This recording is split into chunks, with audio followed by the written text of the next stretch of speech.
Жігіттің сұлтаны, ғылым құмар, ғылым хал. Ғылым хал Манай Имам Ағзамұлы Моңғолия елінің Баян-Өлгөй аймағында дүниеге келген. Мектепті алтын белгімен бітірген. 2012-2016 жыл аралығында Сәрсен Аманжолов атындағы Шығыс Қазақстан мемлекеттік университетінде білім алып, халықаралық қатынастар және қазақ тілі мен әдебиеті мамандығын алған. 2015 жылы Оралхан Бөкей атындағы республикалық көркем сөз шеберлерінің 3 дүркін бас жүлдегері. 2017-2019 жыл аралығында Астана қаласы Тұран Астана университетінің магистратурасын бітірген. 2017 жылы Әбіш Кекілбаев атындағы республикалық көркем сөз шеберлерінің бас жүлдегері. 2019 жылы Қазақ радиосының Алтын дауыс дикторлар байқауының жеңімпазы. 2019-2021 жыл аралығында Қазақ радиосының жүргізушісі және диктор болып қызмет етті.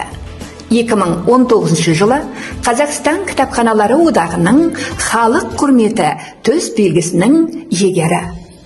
2021-2022 жылдары мектеп, лицей және колледжде қазақ тілі мен әдебиеті пәнінің оқытушысы, ұстаз ұйымдастырушы. 2021 жылы Сұлтан Махмұд Торайғыров атындағы көркем сөз байқауының 1-ші орын иегері. Саятшылық халық қазынасы әлеуметтік парақшасының жетекшісі. 2022 жылы Сарыарқа серісі жігіт сұлтаны байқауының жеңімпазы атанды. 2022-2023 жылдары Түркия мемлекетінің шетел азаматтарына арналған халықаралық Түркия бурслары стипендиясының иегері. Бүгінгі таңда ғылымқал Анкара қаласындағы Қажы Байрам Вели университетінің докторанты. Міне достар, ізденімпаздарын ғылымқал Имам Ағзамұлы осылайша әр сәтін текке өткізбей, жыл сайын жетістіктерге жетіп отырған. Сіздер де талаптың мініп тұлпарын білім мен ғылым жолында тек жақсылықтарға жетуге талаптансаңыздар, ғылымқалдай ғылымпаз боласыздар.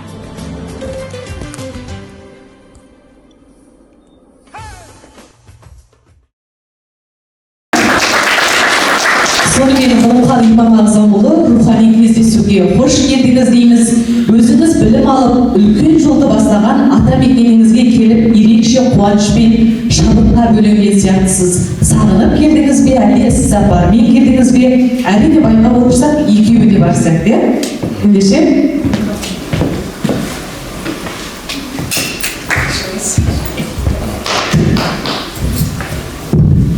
Армысыздар құрметті жиылған қауым, қош көрдік, қош келдік. Жаңа ғана біраз ақпарат айтылып өтті. Осы жерден білім алдық, қызмет бастадық. Жалпы қазақтың оқыған азаматтар көп қой, солардың жолын жалғап шетелге білім іздеп кеттік. Сол біліміміздің нәтижесінде бүгін сағынышпен қайтадан шығысқа оралып жатқан жайымыз бар. Сапармен келгенде жайым бар. Ағайыншылап, менің туыс-туғандарым барлығы осы Шығыс Қазақстан тұрады. Сондықтан ағайыншылапта келгенім бар. Өз елім, өз жерім, оқыған, өскен жерім, сондықтан шығысым шырайлы өткен. Жақсы, рахмет. Достар, дәл қазір мына экранда өздеріңіз көріп, оқып отырған рухты өлең шумағының авторы осы ғылымқал ағаларыңыз. Ғылымқал енді осы өлеңді өзіңіз бір рухтанып тұр, мына отырған жастарға оқып берсеңіз, бір шумақ болса да біраз ой саларлық өлең екен. Бұл өлең әуелі қай кезде жазылғанын айтайын. Анкара қаласына барғаннан кейін сол жерде қазақтың қарагөз жастары, балалары шашырап жүрген. Анкара қазақ жастары деген қазақ жастардың қолын құрдық, ұйым құрдық. Сол ұйым 4 жыл болды қатарынан жұмыс жасап келеді. Сол ұйымға арнайы жазылған өлең еді. Ол өлеңде осы қазақтың қарагөз жастары теріс жолға бармасын, дұрыс жолда, жақсы жолда жүрсін деген ниетпен жазылған еді. Ендеше үзіндісі бұл. Елімізге адал қызмет етейік, ойға алған армандарға жетейік. бабаларымыз сан ғасырлар қорғаған киелі жерге біз иелік етейік. Тамаша. Қошеметтеп қойсаңыздар. Бәлемдерді керемет, біз өлеңіңізге, сізге сенеміз Ғылымқалы.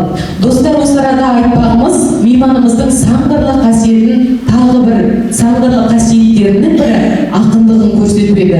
Кезекті бір өлеңде Ғылымқал былай дейді: мен саған құлагердей шауып келдім, өзегін өлеңімнің тауып келдім. Арқадан Анадолы саған жетіп, сәлемін Алталаштың алып келдім. Ғылымқал, осылай деп жырлап, Тосқан Түркия еліне жетіпсіз. Сізді бауырларымыз қандай, сізді бауырлас елге қандай арманымыз жетеліп барды, сол туралы айтып өтсеңіз. Жаңа ғана айттым ғой, жалпы ғылым болып кеттім деп. Әр адамның есімі өзіне әсер етуі мүмкін, байланысты екен. Мен арнайы бір қазақтың ғалымы боламын, ғылым жолына кетемін деген оймен де болған жоқ баласында. Бірақ Сәрсен Аманжолды бітіргеннен кейін қызмет жасадым бір жыл. Бір жылдан кейін білімді жоғарылатамын деп магистратураға Астанаға кеттім. Оны бітіргеннен кейін Қазақ радиосында жұмысқа тұрдым. Ол жерде 3 жыл қызмет жасадым Қазақ радиосында. Осы жалпы қоғамның белсенді ортасына араласып жүріп, менің білімімнің тағы да жетпей жатқанын, тағы да олқы болып жатқанын түсіндім. Содан керек ары қарай оқуға шешім қабылдадым. Мен Қонысбай Ембергенов деген досым бар еді, сол әсер етті. Анкара қаласына оқуға барамын, оқисың бір жерде іздейік, оқиық деп. Содан ғылым іздеп Анкара қаласына кеттім, Түркия мемлекетіне. Барғаннан кейін бір жыл тіл үйрендім. Тіл үйренгеннен кейін ары қарай сол жақтағы жаңағы негізгі ғылым саласындағы жолымызды бастап кеттік. Әлі сол жақта оқып жатқан жайым бар, Анкара қаласындамын. Жалпы мен бұл жаққа көркемсөз арқылы танылдым.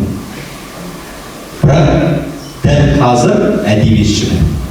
Қазақ әдебиетінің осы шығармаларын насихаттап келдім, енді өзімнің қаламнан туған өз шығармаларымды да халыққа ұсына бастадым. Бұл мен әдебиетшілігім. Осы ортаға қалай келгенім, ғылым саласына қалай келдіңіз десін болса, осы сұрақтарды айтатын едім. Және көркемсөз арқылы әдебиетке қызықтым, кітапқа қызықтым. Кітап арқылы қаншама авторлардың шығармаларын жаттадым, үйрендім, іздендім, оқыдым. Соның нәтижесінде ғылым адамы болып бүгін қызмет етіп жатырмын. Жақсы, тамаша. Демек, басты мақсатымыз ана тілімізді дамыту, зерттеп зерделеу екен. Бұл бағытта қандай ғылыми еңбектер жаздыңыз? Жалпы түрік елінен алған білім сізді қай деңгейге көтерді, не біле алдыңыз, сол жайлы айтып өтсеңіз. Сіз аяқта тұра бересіз осылай? Ыңғайсыз емес пе? Бір еркін әңгіме болсын бұл жерде. Мен біраз әңгіме айтайын. Жалпы Түркияда мен 2022-де бардым. Түркияның бір ерекшелігі, басқа тілге тәуелділік жоқ. Тек қана түрік тілі.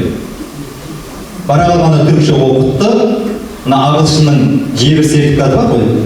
Жаңа ағылшын емтихандарына кіргеніңізді талап етеді. Ағылшынның А1, А2, Б1, Б2, Ж1 деген сертификаты бар. Сол Ж1-ді алғаннан кейін барып, ағылшын тілінің маманы болады. Дәл сол секілді түрік тілінен талап етеді. Мен бір жыл тіл оқыдым. Бір жылда бір тілдің игерудің өзі адамға үлкен кеңістік береді, үлкен адамның деңгейін көтереді. Ал енді қараңыз, түрік тілін үйреніп бастаған кезімізде келесі бір башқұрт татар тілін сіз түсіне аласыз. Неге? Мысалы, инсан деген сөз бар.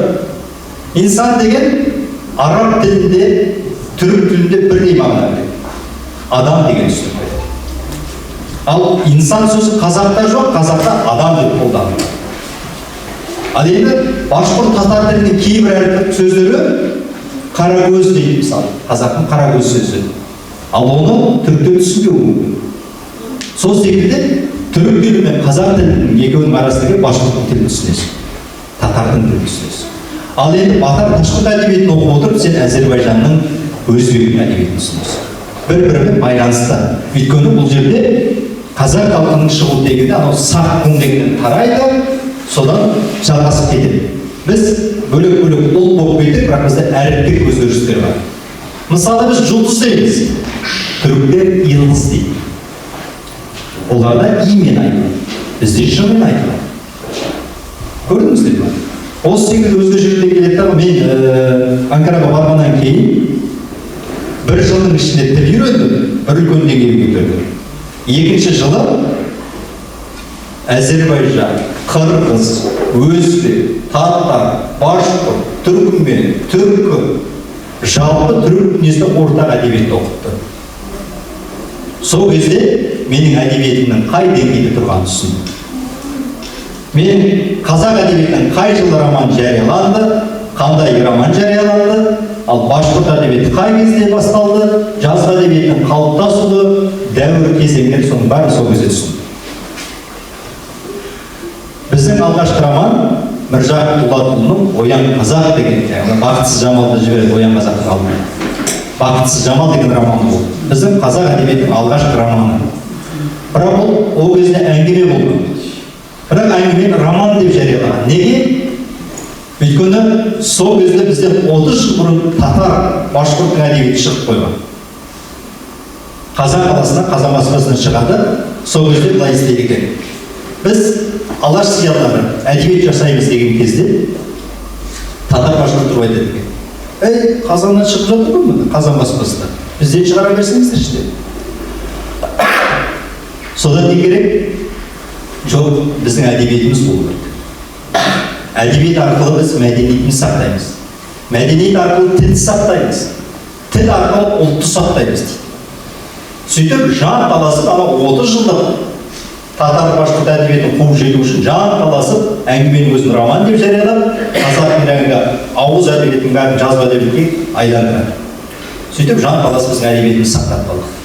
Ал енді мен көршілес татар мен башқұрттай біздің ғой. Анау түрік әдебиеті деген олар кезең-кезеңмен жазады. Түрік, қазіргі Түркияның құрылғанына 103 жыл болды.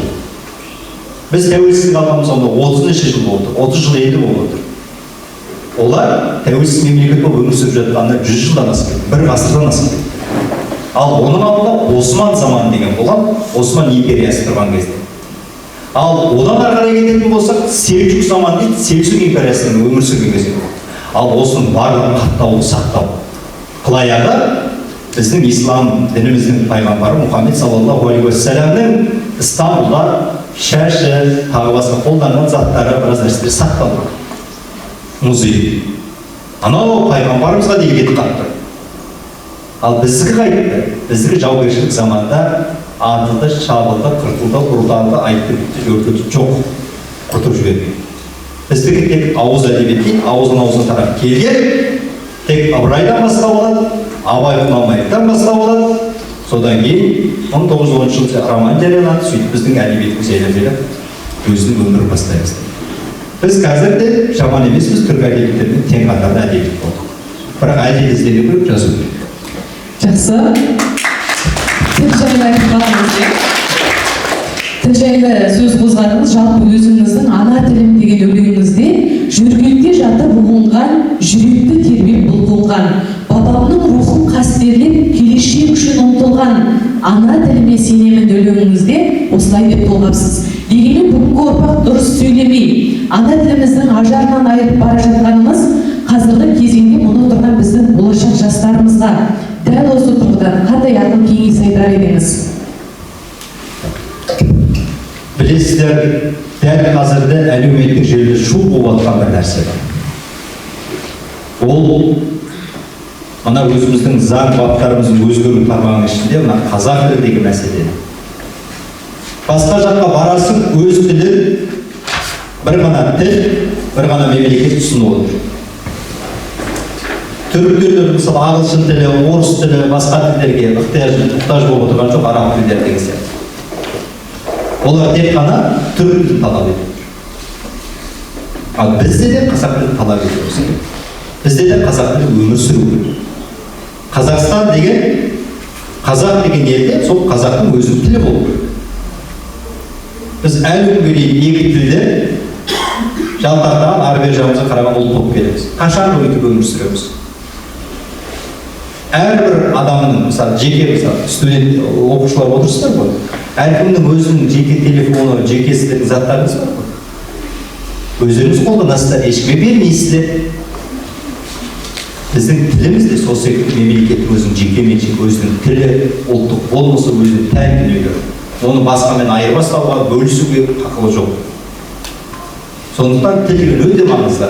Қалай телефондарыңызды қолданасыздар, мына жерден Каспиге кіресіздер, тағы басқа недерге кіресіздер, бәрі қазақша болу керек. Банкоматтардан ақша шешсеңіздер, қазақша шешіңіздер. Бір-бірімізбен сөйлескенде қазақша сөйлесейік. Көптеген құрал жабдықтармен қазақша атауларын қояды, жарнамаларын солай қояды. Сол кезде ғана қазақ тілі үстемдікке шығады. Ал біз, қоғам дұрыстамаса ол бізден келмейді деп өзіміз орысша, тағы басқаша керектен жүре беретін болса, оның ешқандай әсері болмайды. Сондықтан өте маңызды, тіл деген өте маңызды.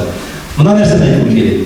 Мысалы, ислам дінін қабылдап жүрген бір адам бір күні ислам дінінен бас тартып, христиан дініне кіре алады. Кіре ала ма? Кіре алмай ма? Кіре алады. Христиан болып жүрген, білмеймін, басқа бір ұлттың, мүмкін басқа бір дінде жүрген адам ислам дінін қабылдай ала ма? Қабылдай алады.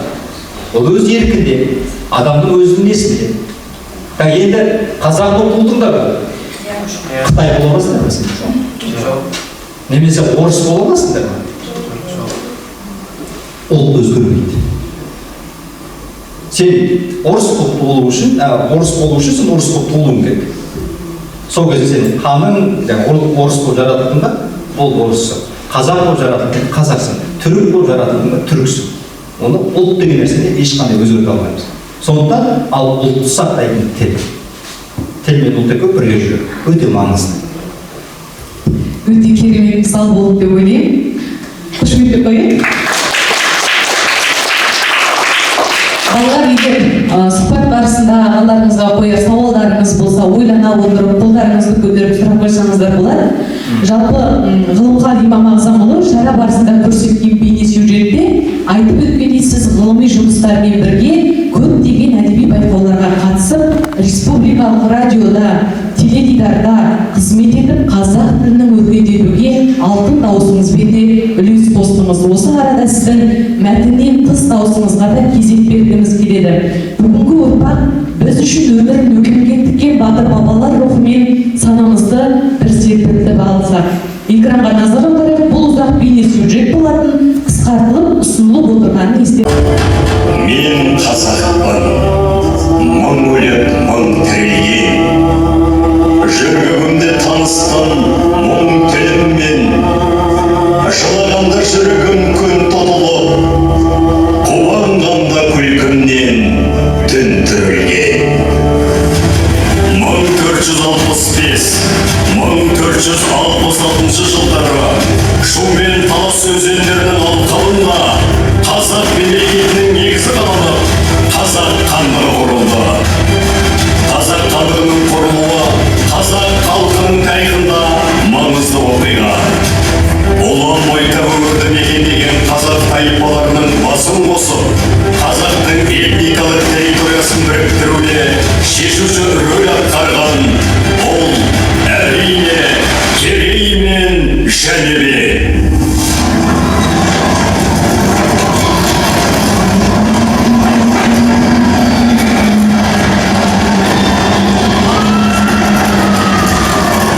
Кен байтақ қазақ жерін білектің күшімен, найзаның ұшымен қорғаған батыр бабаларымыз Қаракерей Қабанбай, Қанжығалы Бөгенбай, Шапырашты Наурызбай, елі жері үшін жанын пида еткен хас батырларымыздың әруақтарына тағзым етеміз. Қошеметтеп қояйық. Қайраткер жазушы Мұхтар Әуезов осыдан 63 жыл бұрын Мәскеуде жүріп, Алаш қайраткерлерінің жолын жалғастыру мақсатында Жас Тұлпар атты қазақ жастарының ұйымын құрып, жетекші болғанын жақсы білеміз. Ал сіз Анкарада қазақ студенттерінің бірлестігін құрыпсыз. Тағыда Түркияда болған жойылған жер сілкінісі кезінде үйсіз қалған ағайынға киіз үйімізді апарып, қадір қасиетін арттыруға да үлес қосыпсыз. Осы турасында сөз қозғасақ. Жақсы, жалпы сыртта жүрген кезде әрбір адамның жүріс-тұрысы өте маңызды болады. Неге? Сіз жақсы болсаңыз, сізге жақсы баға береді. Жаман болсаңыз жаман баға береді. Егер мен жақсы бір қылық көрсетсем, қазақ халқы осындай жақсы екен ғой дейді. Өйткені ұлттың атын арқалайды адам баласы. Ал сенің бір жаман қылығын көрген кезде, ей, қазақтарды қоясыншы дейді. Олар осындай дейді. Сондықтан ұлтқа кір келтірмеу үшін өзің өте жақсы болуың керек, жақсы жүруің керек. Ол тек қана шекара сыртында емес, қазір осы өмірде де, қоғам ішінде де солай. Мысалы, мектепте сізде тәртіпсіз бала болса, ата-анаңыз сын келеді ме? Келеді, иә? Ал жақсы мықты оқитын студент болсаң, ата-анаң мақтана ма? Сенбе мақтана. Тура осы сияқты. Сыртқа шыққанда сондай. Біз ол жердегі қазақ балаларын жаңа да айтып өттік. Теріс ағымдарға, түрлі топтарға, тағы басқа жерлерге кетіп қалмас үшін қазақ балаларын бір ортаға жинап, тарихымызды, әдебиетімізді, мәдениетімізді, тілімізді осы біздің ішімізде жүріп үйренеді. Отырып өлең оқимыз, отырып ән айтамыз. Желтоқсан мысалы болған кезде 16 желтоқсанға арнап шара өткіземіз. Қазақтың танытым күнін жасаймыз. Бүкіл қазақтың мынау біздің бауырсақ, ұлттық тағамымыз, мынау ет, қазы қарта, жалды жая таныстырамыз. Мынау біздің ұлттық аспабымыз, домбыра, жетіген, мынандай аспаптарымыз бар. Мынау біздің қазақтың ұлттық шапаны, мында біз киіп жүреміз. Әрбір киімнен, тамақтан, ұлттық болмысымызда не бар? Соның бәрін түркіге таныстырамыз. Соны сол қазақтың сонда жүрген қарагөз өздері секілді балалар. Мектеп бітіріп барғаны бар, университет бітіріп барғаны бар. Міне, бұл топтың да маңыздылығы осыдан тек қана мен жаңа басқа осы жасап жүрген жоқпын. Қазақтың мен сияқты оқыған, ол жақтағы білімді азамат пен азаматшалармен бірігіп жасап жатырмыз. Және де жыл сайын жаңа студент келеді, ол жерде оқып жатқан біраз студенті тауысып кетіп жатыр. Бірақ жұмыс жасап тұра береді сол жердегі. Ол өте маңызды. Сосын тағы соңғы сұрағым Киіз үйіміз жайлы болды. Апат кезіндегі. Жер сілкінісі болды. Мен барғаннан кейін, бір жылдан кейін. Жер сілкінісі кезінде Түркияда көп адамдардың үйі құлап қалды. Сол кезде үйі құлап қалған адамдар үйсіз қалды. Ал не істейді сол кезде? Жаңа осы көрші мемлекеттер көмек жіберді. Баспана. Ал ол кезде ең дайын баспана біздің қазақтың киіз үйі болды. Бірақ ол қазақта ғана емес. Моңғолда да бар. Түркменде де бар. Қырғызда да бар. Әрқайсының өзі жеке-жеке киіз үйлер бар. Солар келді, тігіліп бастады. Қазақтың киіз үйін тігуге Стамбулдан 20, Анкарадан 20, 40 студент барды. Біз сол үйді тігуге көмектестік. Содан темір киіз үйлер тігдік, және темірден жасалған киіз үй ғой. Сөйтіп енді ағаш киіз үй келген кезде ол байлайтын бауы бар, ағашы бар, және өте күрделі жұмысы. Ал оны тігетін жасайтын адам жоқ. Маман жоқ. Содан не керек, сонда қалдым. Енді мен көшпелі қазақтың ұрпағы болғаннан кейін жақсы білетін дейді. Өйткені мен бала кезде, сіздер сияқты кездерінде мен жайлауда қой бағып жүрдім. Ата-анам үнемі көшіп қонып жүретінді малдың несіне байланысты. Сол кезде киіз үйлер тіккен кезде ішінде болдым. Әрқайсының атауын, қалай байланады, қалай құрылады жақсы білетін. Содан не керек? Түркия жаңағы спорт министрлігінің бастығы, президентінің ұлы Ердоған деген азамат маған әскер берді. Сол әскерді мен тіктім. Мен тек ұстамын, сол жерде маманымын, көрсетіп беремін. Бұл жаққа мастер дейді ғой, орыс тілінде. Сол секілді көрсетіп беремін. Мынау былай байланады, былай жасалады деп. Әскерлер жасайды.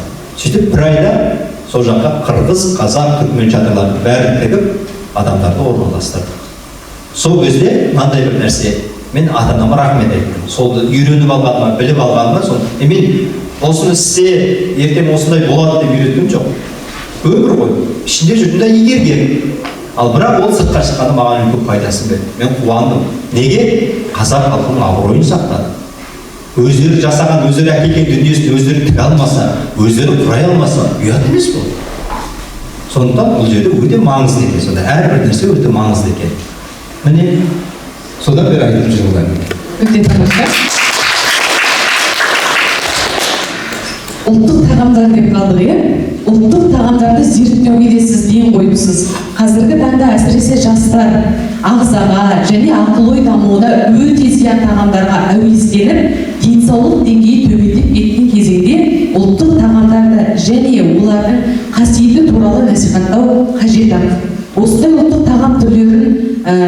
жайлы айтып өтсеңіз, қандай тағамдарды зерттедіңіз? Мен мына Түркияға барып, түрік тілін үйреніп жүрген кезде, мына кітап дүкендері бар. Сол жерден барып, оқу үшін бір түрік тілін үйреніп үшін бір кітап сатып алдым. Содан не керек? Ана кітапты бірінші бет бүйтіп ашсам, Мержімек сорпасы деп тұр екен. Мержімек деген сорпаның атауы. Содан оқып бастадым, қазақ тілімен бүйтіп аударып оқып отырмын ғой. Екі беттік әңгіме өте қысқа, өте мағыналы. Енді өздерінің ас тағамдарға байланысты жазылған бүйтеді. Бір адам оянады. Оянса, үйде жатқан сияқты. Тағы да бір оянады, ауруханада жатқан сияқты. Содан өң мен түстің ортасында түсініксіз өзі қайда жатқанын білмейді. Содан не керек? Тағы да бір оянған кезде үйде екенін түсінеді. Жанына әйел келіп, не ішесің, бірдеңе ішесің бе, бірдеңе жейсің бе дейді. Ана кісі ештеңе дейді. Содан бір уақытта қайта шақырады әйел. Не ішесің, бірдеңе ішесің бе деп әйел сұрайды. Сол кезде қарным ашық дейді. Не ішесің, не жасап берейін? Мержімек сорпасын жасап берші. Сосын әйел дейді, мен саған қазір керемет мержімек сорпасын жасап беремін дейді дағы, жүгіріп асханасына кетеді. Асхана барып 5 минут айланында жүгіріп қайта келеді. Үйде мержімек беті қапты, мен қазір магазиннен әкеле қоямын. Содан не керек, магазинге жүгіреді. Жүгіріп барып магазиннен мержімек бар ма дейді, бар дейді. Бүйтіп қолына алады дағы, оригинал емес тастай салады. Тағы бір ойына барады, тағы сондай, тағы бір ойына барады, тағы сондай. Сөйтеді дағы, амал тауса, мен не істеймін дейді. Бұрын мына жерде қысқа мынандай бутиктер болады дейді. Кішкентай дүңгіршектер. Дүңгіршектерде ауылдан келетін табиғи өнімдер сатылады. Ал қазір орнына маркет салып тастаған, бәрі де импортталған, үлкен жасанды жолмен өсірілген тағам. Содан не керек? Бір болса, екі көшенің арт жағында бір жерде бар дейді. Содан не керек? Ана кісі жүгіреді және. Енді жүгіріп келе жатыр, әйел адам қолында сумкасы бар, жүгіргенде терлейді. Бір жағы байындап келе жатыр. Әне жерде болмай қалса не істейді? Содан кейін жетеді дағы, келіп, мержімек бар ма дейді, бар дейді. Бүйтіп қолына алады дағы, оригинал мержімек емес, қайтадан тастайды. Содан тұрып амалы таусылғанда әйел адам жылайды. Сатушы айтады, 60-тағы шалайды. Не іздедің дейді, мержімек іздеді. Енді тұр ғой дейді. Жоқ, бұл емес. Неге жылап тұрсың? Мержімекке бұл адам жылай ма? Оны жылайтын нәрсе ма дұрсын? Сол кезде әйел тұрып айтады. Науқас күйеуім бар дейді. 15 күн бойы нәр татпады дейді. 15 күннен кейін жалғыз аузынан шыққан сөз мержімек ішкім келеді дейді. Ал мен оған сөз бердім дейді. Мен саған әлемдегі ең таза табиғи мержімек жасап беремін деп сөз бердім. Ана шал айтады, көріп тұрған жоқ қой, мынаны бере салсашы. Құдай көріп тұр. Мен күйеуімді алдасам алдайтын шығармын, бірақ Құдайды алдай алмаймын.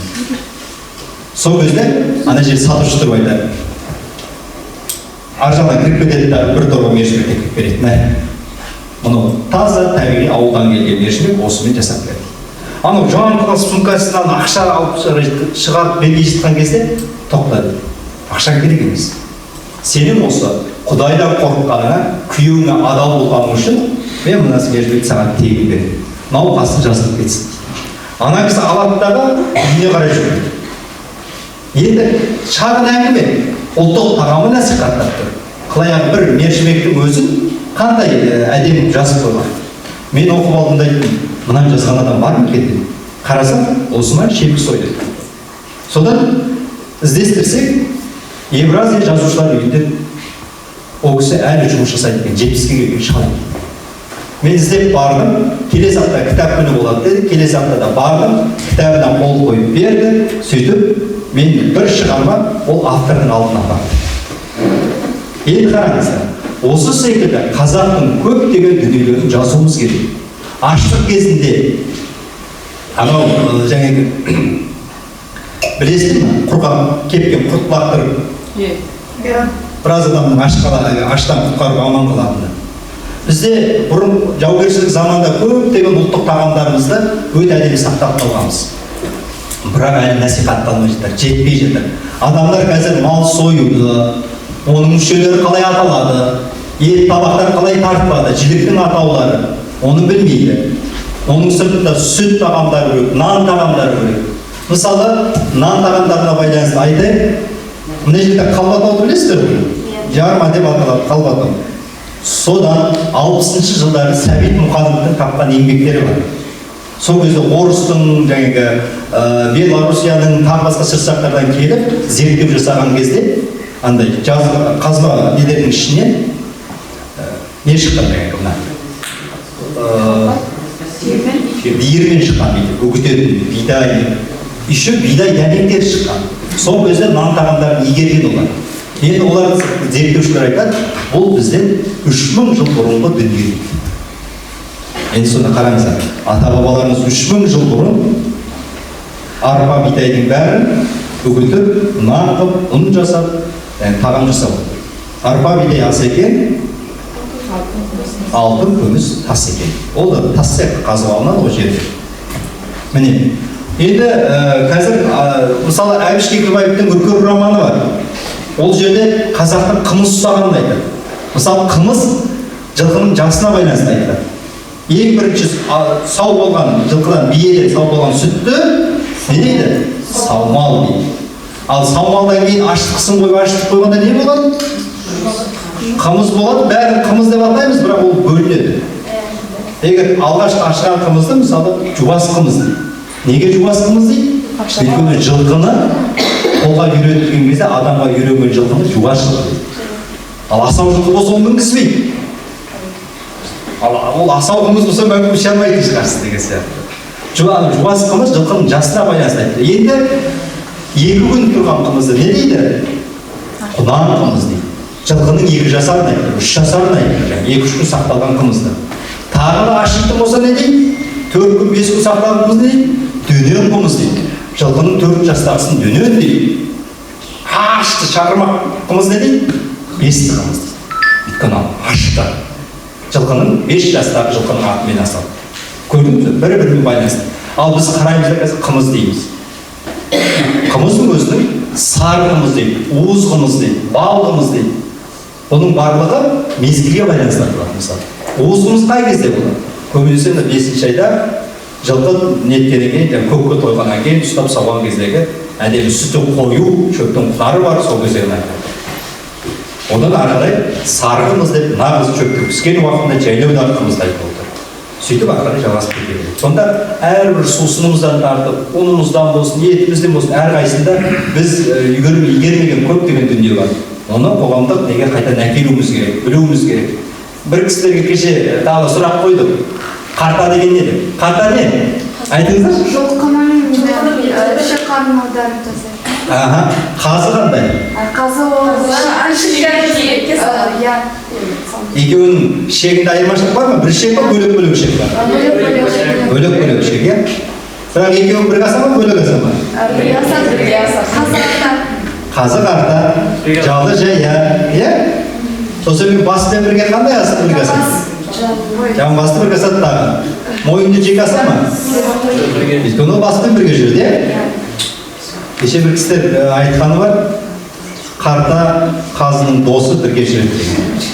Әзіл ретінде айтып жатыр, жалпы білуіміз керек. Соның барлығы біздің өзіміздің ұлттық тағамдар, атын білуіміз керек.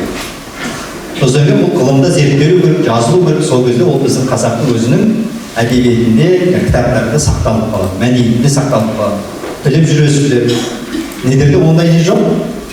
Мысалы, басты тартқан кезде, ет тартқан кезде басты қалай әкеледі? Төртке қай несін бөледі? Маңдай мен төртке бөледі. Неге төртке бөледі? 4 құбылаң тең болсын. 4 құбылаң тең болсын дейді. Сосын басты қайда апарады? Тұмсығын қай жаққа қаратып апарады? Құлаға апарады, төрге қаратып апарады. Неге төрге қаратып апарады? Өйткені басын төрде болсын деп, төрге қаратып. Себебі адам қайтыс болғанда, үйден шығарғанда мәйітті бірінші басынан шығарады. Сондықтан сенің басың көрде болмасын, төрде болсын деп, тұмсығын төрге қаратып, басы төргісі. Одан кейін оны сыйлы адамдарға береді, иә? Сосын кейін құлақты кімге береді? Балаларға береді. Неге береді? Жоқ. Құлағы жақсы естісін береді ме? құйма бұлақ болсын деп береді. Өйткені үлкендердің айтқан әңгімесін үйреніп алсын, есінде сақтасын деп. Таңдайды қандай адам бар? Әнші болсын, шешен болсын деп береді. Сосын мына орта келесі бар, бөліп қастағы адамдарға таратады. Неге? Өйткені сол дастархан басында отырған кісілер ауыз біршілікте болсын, ренжіспесін деген мағына. Әрқайсының өзінің мағынасы бар. Бірақ біз оны білмейміз, бас, қонақ бола беруіміз керек деп түсінемін. Бірақ әрқайсының өзінің атқаратын рөлі бар. Көзді мысалы екі адам жемейді, көзді бір адам бар. Екі адамға жесе ренжісіп қалады, бір-біріне ала көзден жүреді келеді. Сол үшін бір адамға береді көзді. Жақсы, осы секілді. Айтатын нәрсе көп. Бір сұрақтың сауалынан қаншама ақпарат алдық, балалар? Біздің кітапханамызда баба дәстүрі 21 ғасырда атты жобамыз бойынша ұлттық құндылықтарымызды дәріптеудеміз. Соның ішінде ұрпақ денсаулығын сақтау мақсатында 7 атаны білу қағидасын кеңінен насихаттап, жастардың санасына сіңірудеміз. Осы тақырыпта сіз бір жобаңызда былай депсіз: 7 атадан қыз беріп, қыз алмаған қазақ халқы қанның тазалығын ерекше сақтаған. Оның сақталғанын бүгінгі таңда сыртқа шығып басқа ұлт өкілдерімен араласқанда барып біліп жүрміз. Орыс, Қытай, Ағылшын, Европаны былай қоя тұрайықшы, кешегі сақ пен ғұнның ұрпағы бүгінгі түркі тектес халықтардың ішінде 7 атасын сақтаған қазақ ғана депсіз. Міне осылай деп жазған естеліктеріңізде енді осы тақырыпта жастармен ой бөліссеңіз. Құрметті жастар, бұл осы сауалдан кейін сіздер ғылым қалағаларыңызға 7 ата бойынша және тамақ бойынша, қазақтың дастарханы бойынша сауал қойсаңыздар, келісіп па? Жақсы, 7 атадан білесіздер ма? 7 атасын білмеген жетесіз дейді қазақта. Сонда білу керекпіз. Әуелі қазақтың кім екенін білеміз бе? Адамзатта адам атадан тарайды ба, адам баласы? Бірақ ол ұлт пен ұлысқа бөлінеді. Біз қандай ұлтпыз? Қазақ. Қазақ деген ұлтпыз, ұлтымыз қазақ. Сосын кейін кімнің ұрпағымыз? Руымыз қандай? Керей. Біз негізі Алаштың ұрпағымыз. Алаш. Анау кешіре таратқан кезде ең бірінші қазақ, алаш дейсіз, қазақ дейсіз, алаш дейсіз. Сосын кейін мына 3 жүз бар ғой. Соған байланысты тоже аталарыңыз бөлінеді. Ұлы жүз, орта жүз, кіші жүз. Мысалы мен айтатын болсам, мен орта жүзмін. Орта жүзден Керей. Керейден Жәнтекеймін. Жәнтекейден Ботақарамын. Ботақарадан Сәрік боламын. Ана аталарыма бет-бет кетеді тарап. Бірақ сол аталарыма келгенге дейінгі кім екенімді ар жағында да білу керек. Өйткені түрік емеспін, Қытай емеспін. Сонда 7 ата өте маңызды. Мына түрік халқында, мен сіздерге айтайын, Әзербайжан халықтарында туысқандармен үйлене береді. Мысалы, сен апайыңның қызын ала бересің. Немесе тағы да басқа бір-бірімен бауырлас, бір әке шешенің баласы болмаса болды. Бір-біріне үйленеді.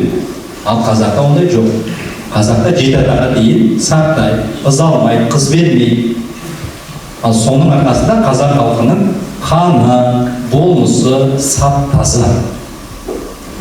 Біз азбыз, бірақ тазамыз. Қанымыз болсын, түріміз болсын, көп нәрсеміз. Кейбір мысалы сыртқа шыққанда байқаймыз, қазақтың қызындай сұлу қыз көрген жоқ. Түрік, Әзербайжан іштерінде жұмыс қой. Қазақтың қызындай сұлу қыз жоқ. Демек біздің қанымыз да сақтанады.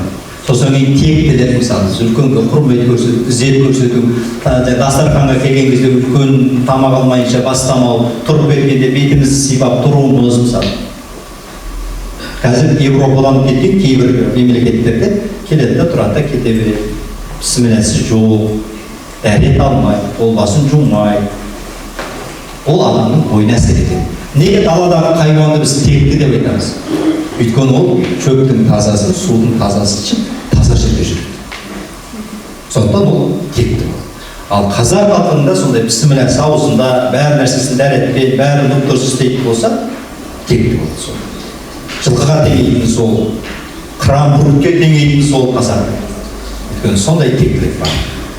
Ол қазақта ғана сақталған. Жақсы. Ал балалар, ғылымхан ағаларыңызға қояр сауалдарыңыз болса. Өз сұрақ Қоя беріңіз. Қояды. Сіз осының бәрін қай жерден білесіз? Мен осының барлығын мектепте өте жақсы оқыдым. 6 белгімен бітірдім. 4 жыл Сәрсен Аманжолов мемлекеттік университетінде оқыған кезде өте жақсы оқыдым. 6 жыл дипломмен бітірдім. Содан кейін істедім, ары қарай магистратура ғылым жолына кеттім. Ол жерде де жақсы оқыдым. Демек, жақсы оқу керек. Содан кейін мен көркемсөз оқу шебері болдым. Сол арқылы шығармаларды оқыдым. Шығармаларды оқыған кезде әрбір нәрсені білдім. Неге? Бір шығарма оқу үшін ол жердегі айтылған нәрселерді түсінуім керек. Мысалы, 4 жолы өлең. Аспаннан айқыш-ұйқыш қар қылаулап, оттары жаңа жылдың жанын лаулап, алтайы үміт түлкі қырға тарты, алаң шақарға алды таулап. Жаңа жылда берген тақпа, жаттаңдар деп берді. Енді қараңыздар, әрбір сөздің ар жағында сурет бар. Мына таңба дейміз ғой, әріпті. Әріп таңба дейміз. А деген бір таңба, біз әріп деп атаймыз. Ал аға тағы да әріпті қосатын болсақ не болады? Әріптермен әріптер қосылып сөз болады. Сөзбен сөз қосылып не болады? Сөйлем болады. Сөйлеммен сөйлем қосылып не болады? Мәтін шығады. Егер ол белгілі бір тәртіпке бағынатын болса не болады? Бағынбайтын болса не болады? Мысалы, ұйқас қонаққа келіп бағынатын болса не болады? Өлең болады. Ал ештеңеге бағынбайтын болса ол не болады? Ол қара сөз болады, әңгіме болады. Енді қараңыздар, аспаннан айқыш-ұйқыш қар қылаулап дейді. Аспан деген сөзде сурет бар ма? Аспан елестетіңдер, көк аспан. Айқыш-ұйқыш дейді, айқыш-ұйқыш деген қандай? Бүйтіп түсіп атқан, қардың. Жайнаққан түсіп атқан, біреу бұлай түсіп атыр, біреу бұлай түсіп атыр. Ал қылаулап деген қандай? Қылаулап деген ақырын бүйтіп түсіп атқан, қонып атқан. Суреті бар ма? Далада қар елестетіңіздер, жауып атқан, аспаннан түсіп атқан қар елестетіңіздер. Бар ма суреті? Бар. Оттары жаңа жылдың жанын лаулап дейді. Яғни жанып жатқан отты елестете аласыз ба? Жалынның суреті. Келеді ғой, суреті. Алтайы үміт түлкі қырға тарты, алаң шақарға алды. Түлкіні елестете аласыз, тауды елестете аласыз. Алаңсыз, бет аулап кетіп бара жатқан бір және мәжбуа күнді елестете аласыз. Демек, әр сөздің ар жағында сурет бар. Сондықтан оқыған нәрсеңізді түсіну үшін ол не нәрсе, қайдан шықты деген бәрін білуіңіз керек. Сол кезде сіз оның барлығын айтып бере аласыз. Түсінікті ғой, иә? Тағы да екі сұрағым бар. Қоя беріңіз. Сізде таңда жазылған шығармалар бар ма? Қандай шығарма? Өз қолыңыздан жазған шығармалар бар ма?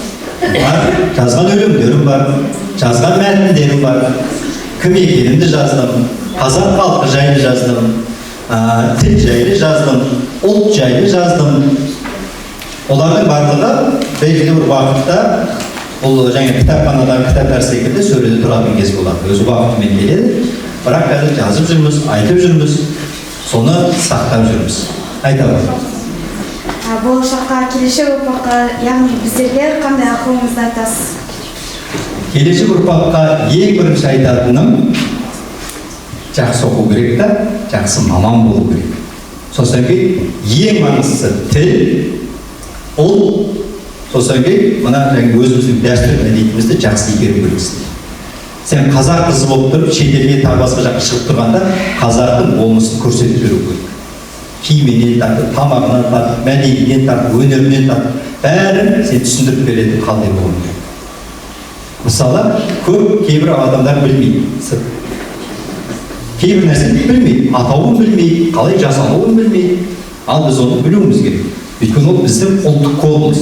Ұлттық код деген нәрседе қазақтың өзгермейтін нәрселері бар.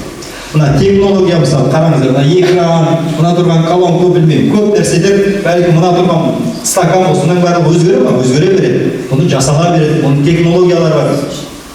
Бірден бірі өткізіп жасайды. Ал бұнымен біз әлемді таңғалдыра алмаймыз.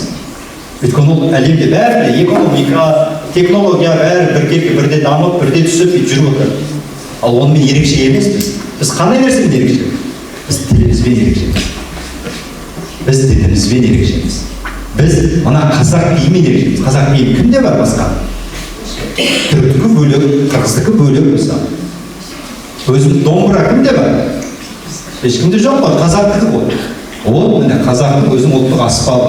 Осы секілді нәрселермен ғана біз ерекше боламыз. Сондықтан мәдениетіміз, тіліміз өте маңызды. Соны жақсы игеріп алу керек.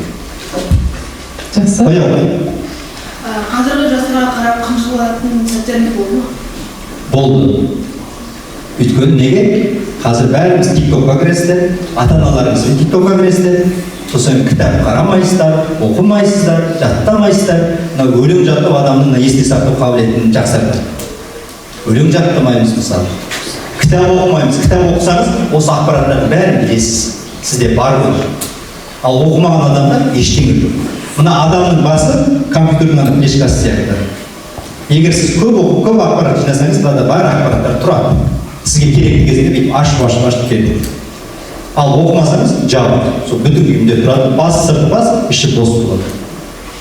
Сондықтан өте жақсы оқу керек, жақсы дүниелер үйрену керек. Тағы қандай сұрақтар? Қоя ғой. Өз еңбектеріңіз арқылы халыққа нені қандай ой жеткізгіңіз келді? Мен өз еңбектерім арқылы өзінің ұлтын жақсы көру, тілін жақсы көру, отанын жақсы көру, жүрген жерінде жамандықтар көрсетпей, жақсы қылықтар жасауын, жалпы адам болу деген нәрсені насихаттаймын, соны үйретіп жүрмін. Сол менің айтқаным. Тамаша. Рахмет. Сұрақтарыңыз жоқ, иә? Осы кезекте әншілік дарыныңызды дәріптей отырсақ, әніңізді тыңдап, көңілімізді бір серпілтіп алса қалай қарайсыздар? Олай болса, қалағанымыздан бір ән қойсын.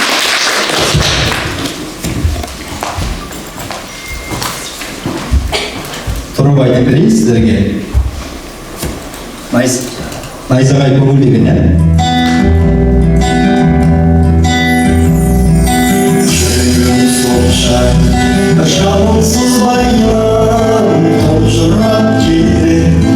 Абырсыз аян жеңісі бақыт, жеңіліс қайғы. Махаббат деген қарусыз майдан, махаббат деген қарусыз майдан. Түйіндей бата, қабырғай берме, үйіндей мұңға,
менен деген ән бар, соны бірге айтайық.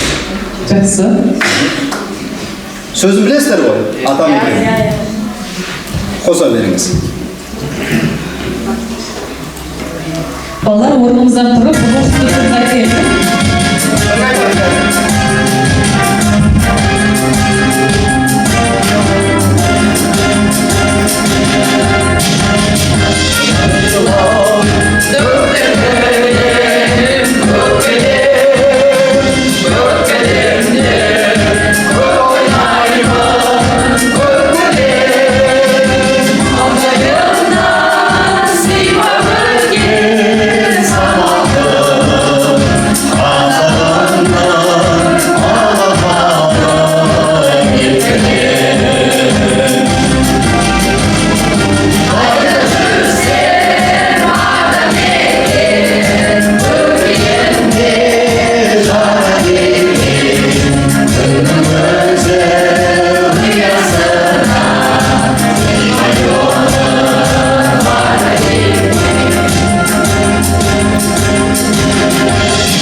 Енді ғылымхан болашақтағы арман мақсатыңызбен және мұнда тұрған қауымға деген тілегіңізбен бүгінгі рухани сырласуымызды түйіндесек.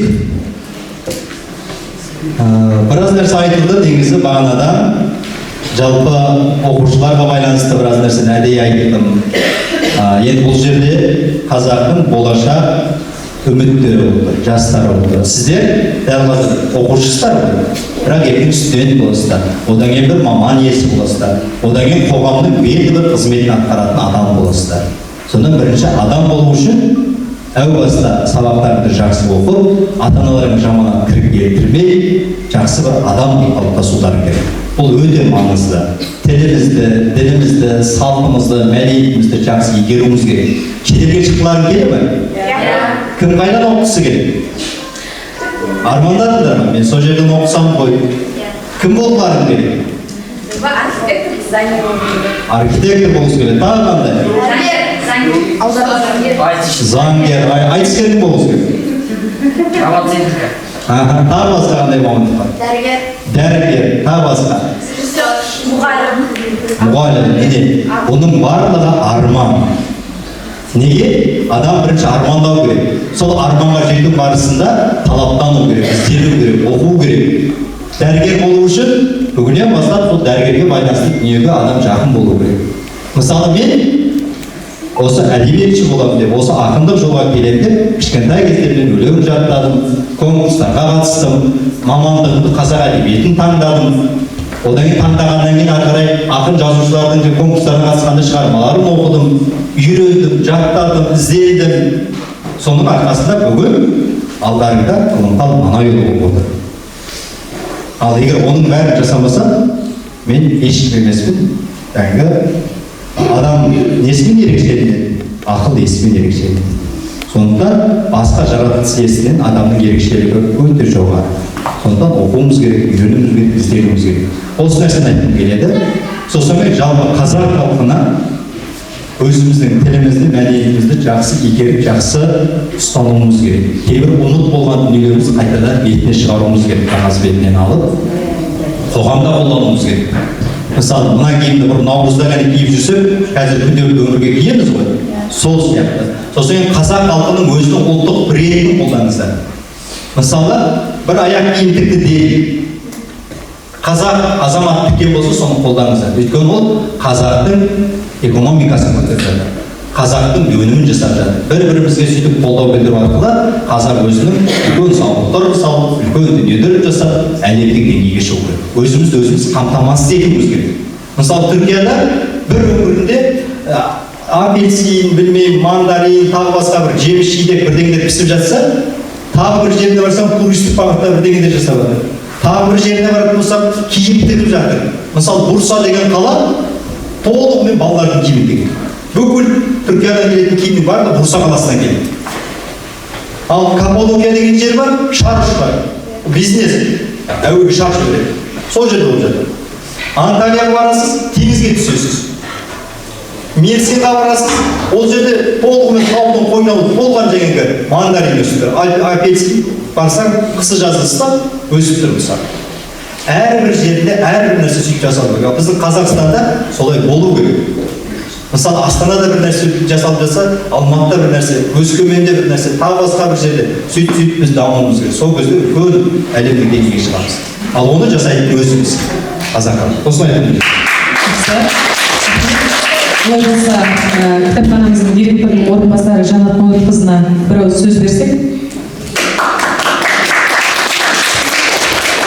Құрметті оқушылар, Жамбыл гимназиясының интернеттің оқушылары, сіздер бүгін Жігіттің сұлтаны, ғылым құмар, ғылымхал. Ғылымхал Манай Имам Ағзамұлы Моңғолия елінің Баян-өлгөй аймағында дүниеге келген. Мектепті алтын белгімен бітірген. 2012-2016 жыл аралығында Сәрсен Аманжолов атындағы Шығыс Қазақстан мемлекеттік университетінде білім алып, халықаралық қатынастар және қазақ тілі мен әдебиеті мамандығын алған. 2015 жылы Оралхан Бөкей атындағы республикалық көркем сөз шеберлерінің 3 дүркін бас жүлдегері.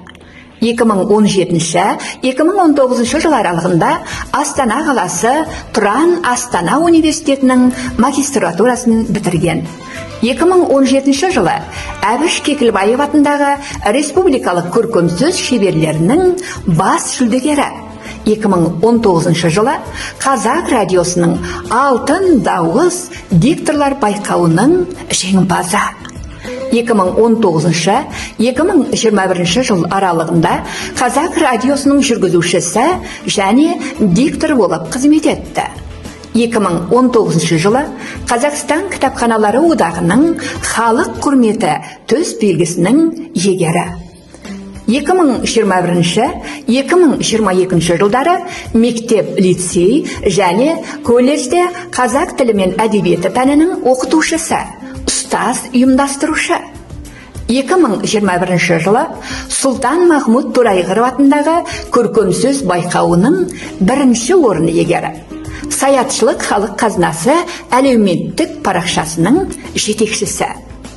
2022 жылы Сарыарқа серісі жігіт сұлтаны байқауының жеңімпазы атанды. 2022-2023 жылдары Түркия мемлекетінің шетел азаматтарына арналған халықаралық Түркия бурслары стипендиясының иегері. Бүгінгі таңда ғылымқал Анкара қаласындағы Қажы Байрам Вели университетінің докторанты. Міне достар, ізденімпаздарын ғылымқал Имам Ағзамұлы осылайша әр сәтін текке өткізбей, жыл сайын жетістіктерге жетіп отырған. Сіздер де талаптың мініп тұлпарын білім мен ғылым жолында тек жақсылықтарға жетуге талаптансаңыздар, ғылымқалдай ғылымпаз боласыздар.